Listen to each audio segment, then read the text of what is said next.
ধন্যবাদ নবম এবং দশম শ্রেণীর শিক্ষার্থী বন্ধুদের। সাধারণ গণিত বইয়ে 3.1 অনুশীলনীর 6 নম্বর অঙ্কটা আজকে বোর্ডে উপস্থাপন করেছি। দেখো, অঙ্কটি দেওয়া আছে 2x plus 2 divided x equal 3 হলে x square plus 1 divided x square সমান কত।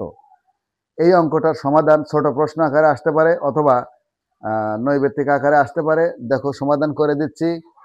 এখান থেকে x প্লাস 1 ভাগ x এর মান বের করতে হবে, বা এখান থেকে যদি 2 কমন নেই, x plus 1 divided x equal 3, বা x plus 1 divided x equal 3 ভাগ 2। এইখানে গুণন অবস্থা আছে, এখানে গেলে কিন্তু ভাগ।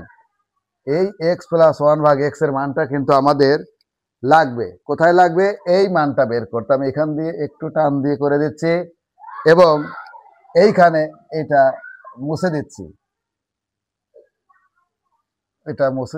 এইখানে অঙ্কটা করে দিচ্ছি। দেখো,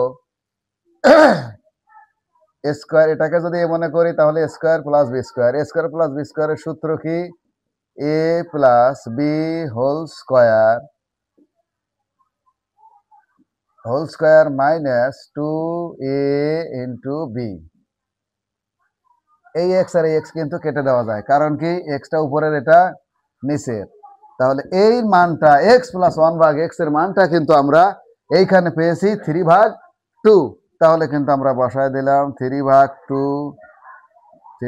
2 হোল স্কোয়ার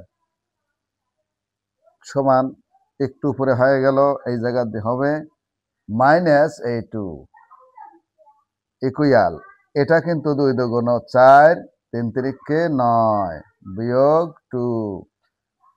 তাহলে কি হয়? লসাগু কিন্তু 4। তাহলে 9 ঠিক থাকে, মাইনাস 4 দুগুণ কত? 8 ইকুয়াল কত? 1 ডিভাইডেড 4। এইটা কিন্তু আমাদের আনসার, এইটা। ধন্যবাদ।